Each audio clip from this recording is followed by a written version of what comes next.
A'udzu billahi minasyaitonir rajim.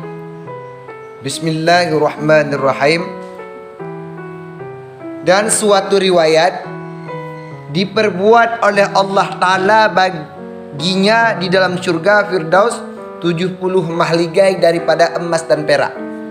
Nah, bagi orang yang melakukan solat di belakang.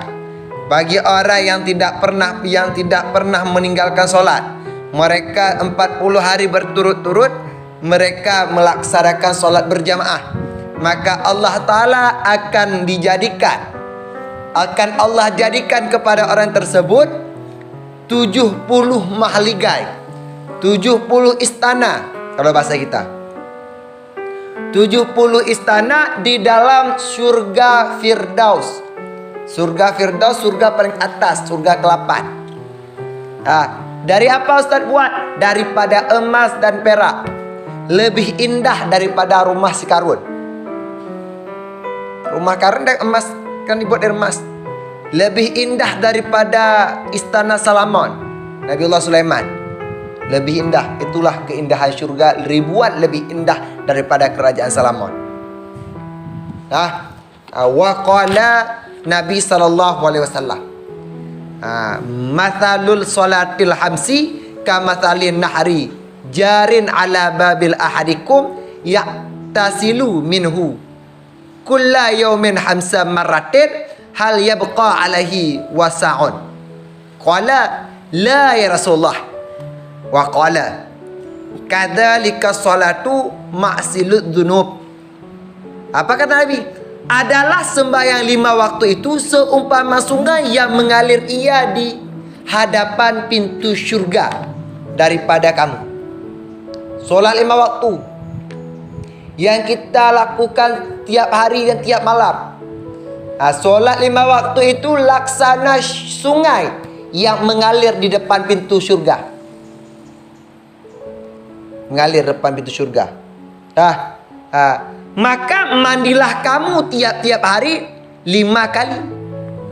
Tiap hari kita 5 kali. Subuh, zuhur, asar, maghrib, isya, tiap 5 kali kita mandi. Maka sabdanya adalah tinggal dakinya pada tubuh mereka itu. Apakah masih tinggal daki pada tubuh mereka itu sehari semalam 5 kali mandi? Maka sembah segala sahabat, tiadalah tinggal daki pada tubuh mereka itu ya Rasulullah.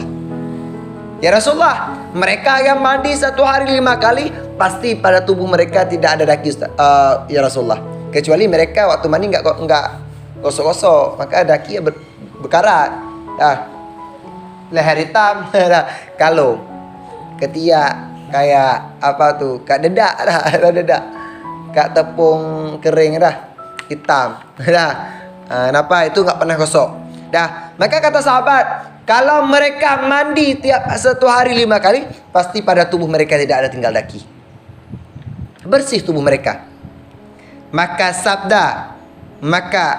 sabdanya demikianlah sembahyang 5 waktu. Begitu juga dengan sembahyang 5 waktu yang sempurna itu membasuhkan segala dosanya. Solat 5 waktulah yang dapat menghilangkan dosa daripada tubuh mereka. Kalau kita dalam hari laksanakan solat, subuh kita solat, zuhur kita solat, asar kita solat, maghrib kita solat, isya kita solat, dosa yang ada pada tubuh mereka itu pasti akan hilang dengan sebab salat. Itu kata Rasul. Qala sallallahu alaihi wasallam, maka bersabda Nabi sallallahu alaihi wasallam, barang siapa memeliharakan air sembahyang, siapa saja yang memeliharakan untuknya dan waktunya, waktu solat kita tepat, waktu azan hayya 'alas solat, kita udah solat, udah santai di mana. Dah standby. La ilaha illallah, kita solat sunnah. Iqamah Allahu akbar, la ilaha illallah, kita udah imam Allahu akbar, tepat waktu kita solat. Dan rukuknya tidak luput satu rukun pun daripada imam. Dan lainnya, yaitu padahal diketahui bahawa sembahyang itu sebenar-benar atasnya. Dia tahu Bahas sembahyang itu benar-benar atasnya. Kenapa? As-salatu aimanuddin. Solat itu tiang agama, dia tahu hukum solat itu. Betul itu yang diperintahkan Allah. Rasulullah langsung diri sendiri naik Isra Mi'raj ke hadapan Allah Ta'ala. Langsung Allah Ta'ala beri tugas kepada umat Nabi. Solat sehari semalam 50 waktu. Kata Rasulullah, turun naik jumpa Nabi Allah Isa. Ya Muhammad, ada apa engkau jumpa dengan Allah? Allah perintahkan kepada umatku untuk laksanakan salat sehari semalam 50 waktu. Muhammad, umatku yang besar-besar sehari semalam sekali solat enggak sanggup. Apalagi umatmu yang kecil-kecil sehari semalam 50 waktu. Naik 9 kali naik turun. Rasulullah minta diskon pada Allah hingga jadilah solat sehari semalam 5 waktu. Dia tahu. Maka diharamkan oleh Allah Ta'ala tubuhnya daripada api neraka. Haram tubuhnya daripada api neraka. Kalau haram kita dibakar sama api neraka, mana tempat kita? Haram tubuh kita dalam neraka, mana tempat kita? Dalam syurga. Tempat kembali kita di akhirat cuma 2. Bagi ahli maksud dalam neraka, bagi ahli ibadah dalam syurga. Sekarang kata Rasul, mereka yang tidak luput solat, ruku, standby ketika imam takbiratul ihram, maka tubuh mereka haram mereka dibakar dalam neraka. Haram dibakar dalam neraka. Mana tempatnya? Dalam syurga. Kan? Dan diceritakan daripada Anas bin Malik radhiyallahu anhu, ruh Rasulullah sallallahu alaihi wasallam pada dadanya. Ketika datang ruh Rasulullah pada Anas bin Malik. Dan yaitu berkata ia, berwasiat aku kepadamu. Wasiat Rasulullah kepada Anas bin Malik. Barang mana kamu, jangan kamu meninggalkan sembahyang. Itu kata Nabi kepada wasiat Nabi kepada Anas bin Malik. Wahai Anas, wasiatku kepadamu, jangan engkau tinggalkan solat. Maka senantiasa selalu wasiat itu dengan menyuruh sembahyang hingga putus kalimatnya. Wasiat Nabi. Ketika masa hidup Nabi selalu jangan putus solat, jangan putus solat, jangan putus solat. Hingga akhir kalam Nabi, ketika hendak wafat, datang ucap daripada mulut Rasulullah. Ketika Rasulullah ingin wafat, didekatin kupingnya Sayyidah Fatimah sama mulut Nabi. Apa kata Nabi? Perintahkan kepada umatku, jangan tinggalkan solat. Baru wafat Rasulullah. Wasiat terakhir Rasulullah, jangan tinggalkan solat. Ingatkan kepada umatku bahwa jangan mereka tinggalkan solat. Baru wafat Rasulullah. Itu wasiat hingga akhir kalam Rasulullah, wasiat untuk umat. Dan sabda Nabi sallallahu alaihi wasallam, "Idza tarakal 'abdu fardan wahidan, kutibasmuhu ala babin nar." Kata Nabi.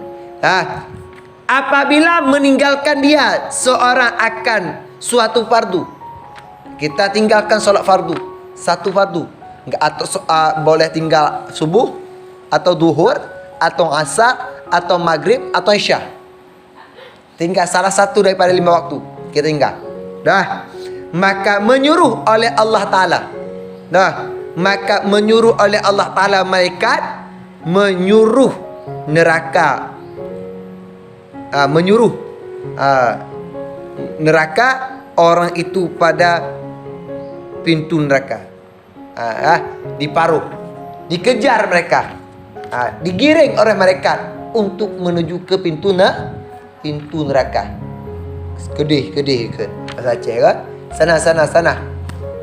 Tempatmu kan di syurga, tempatmu neraka. Itu barang siapa tinggal salah satu daripada solat 5 waktu. Dan diceritakan daripada Abbas radhiyallahu anhuma, Ibnu Abbas radhiyallahu anhuma, berkata ia, adalah ku dengar sabda Rasulullah sallallahu alaihi wasallam. Kata Ibnu Abbas, Pernah ku dengar sabda Rasulullah. Ada? Apa kata Rasulullah? Bermula orang yang meninggalkan sembahyang itu bahwasanya berkata ia tiada baginya pada Islam. Kata Rasulullah. Barang siapa kata Rasulullah mereka meninggalkan solat, maka mereka bukan orang Islam. Kata Nabi. Orang Islam, kalau bukan orang Islam siapa? Kris? Kata Rasul. Bukan orang Islam kata Rasul. Itu ancaman bagi orang tinggal solat. Ada tiada diterima Allah Ta'ala tauhidnya. Syahadah nggak terima kalau nggak solat. Dan tiada diterima imannya. Iman nggak Allah terima kalau nggak ada solat. Karena kenapa hadis Nabi yang Ustaz baca tadi? As-salatu imaduddin. Solatlah tiang agama. Kalau kita nggak solat, bagaimana Allah terima iman kita? Kalau kita nggak solat, Allah Ta'ala nggak terima sedekah kita. Puasa kita persis seperti rumah tiada tiang. Rumah yang nggak ada tiang, mau berdiri? Enggak. Itulah persis solat sama ibadah lain. Dan telah lepaslah Allah Ta'ala daripadanya. Bagi orang yang meninggalkan solat, lepas daripada rahmat Allah Ta'ala, lepas daripada rahim Allah Ta'ala, lepas daripada kasih sayang Allah Ta'ala. Ketika Allah Ta'ala tidak mau lihat orang tersebut, mereka yang meninggalkan solat, bagaimana? Tidak ada tempat lain untuk syurga. Syurga itu adalah khusus orang yang Allah cintai, bukan orang yang Allah murkai. Orang yang meninggalkan solat, murka Allah. Maka ketika dapat orang meninggalkan salat dapat murka Allah, tempat mereka dalam neraka, enggak masuk mereka dalam syurga.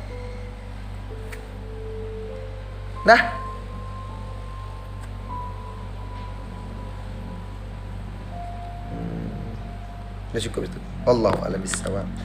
Ilaihi marji'un wal